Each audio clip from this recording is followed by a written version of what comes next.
exaggerating a ton when he was writing about Tartuffe, that Tartuffe kind of was the stereotypical French Christian at the time, and that is probably why the court was so offended, because he found the typical French Christian so humorous, and that as time's gone on, the stereotype of what an overly pious Christian has become built up in the media, and that's why as time goes on, the play becomes more and more humorous to audiences. So I thought that was really interesting, because it's often a popular opinion that Tartuffe was just a very exaggerated character, but he makes the argument that it really wasn't at all. All right, one of the articles that I found was extremely interesting was by Paul Fox, and it's called Louis XIV and the Theories of Absolutism and Divine Right. And I think that the mechanism of Deus Ex Machina at the end of the play is really interesting. I know we read it in theater history 2 last semester, and some of us were like, that kind of seems like a cop-out. It's kind of lame that the king just comes in and fixes everything. So this article is all about absolutism, and Louis XIV actually believed what absolutism is that the ruler is the closest thing there is to God. The ruler, the king, has direct contact with the higher power, and he is the highest power on earth. So it makes sense, because Louis XIV would have actually believed that he would know Tartuffe was a bad guy. You can connect the actual history between Louis XIV to this idea that the king just comes in and fixes everything. It also shows us how high of an opinion Moliere had of Louis XIV, especially because his whole play is about hypocrisy, and yet he writes about Louis XIV with such admiration. So it's a lot to Louis XIV's character, at least in the respect of how his relationship was with Moliere. Yes. All right. My essay was entitled "Is Tartuffe a Comic Character?" By Eric Methley. The interesting thing about this is, although Tartuffe is indeed a comedy, he argued both for and against Moliere being portrayed as a comic character.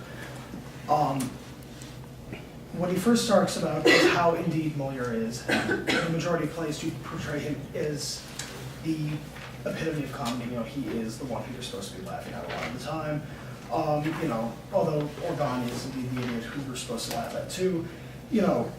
How to work Tartuffe as comedy in different productions. Although he also does talk about how it is Tartuffe's job, the character of Tartuffe, to show the comedy of Orgon, to show the comedy of Elmire and everyone else. And in some ways, it isn't always Tartuffe who's the hub of the comedy, but it's always him sometimes being the straight man to everything. Which I found was very interesting, because when I read it, I just loved how Tartuffe was an absolute, I found him incredibly funny at times. Maybe not everyone does, but I absolutely loved him. And then again, it kept going on with interesting different productions in the past, how sometimes he isn't portrayed comedic at all, that he's absolutely creepy, disturbing. You don't want to get anywhere near him at all. It's a very interesting way to show two different sides of showing Tartuffe, which, again, when working through dramaturgy, is a very important aspect to show a director. Okay, so the critical essay that I read is titled "The Itinerary of Desire in Moliere's Tartuffe," and it is about how Moliere, like many other male playwrights, portray women in a point of view of a man, and not how women actually see themselves.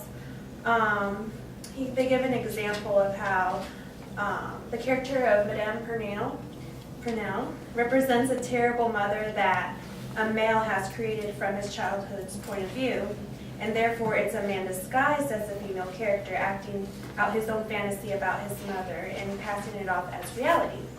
And so I thought this was an interesting essay, because maybe the director could use it to, whenever you cast the actor for Madame Purnell, instead of casting maybe a female role or a female, could cast a male to portray what this essay is saying about the character.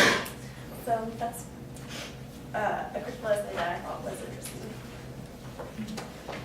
Okay, I found an essay that says there's a purpose to the play other than to poke fun at religious hypocrites, It says that one of the main themes of the play that people often seem to not notice is that it's impossible to determine someone's true inner thoughts and their true personality, because basically everyone deceives at some point in their lives. Tartuffe is not the only character who lies and plays tricks. All the characters in plays are deceitful at some point.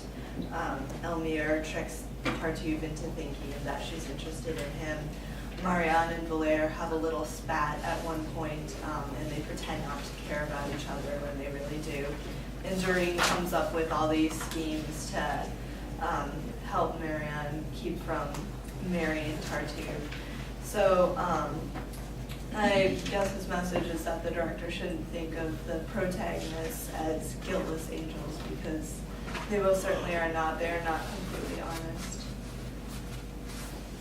The article or the critical essay that I read was called "The Itinerary of Desire in Moliere's Tartuffe," and one of the things that the essay talked about was the fact that a lot of people kind of champion this play as having many very strong female characters, and the author of the article was arguing that, in fact, the power that the female characters have is undermined by the fact that they play into 3 female stereotypes: hysterical, narcissistic, and the phallic woman.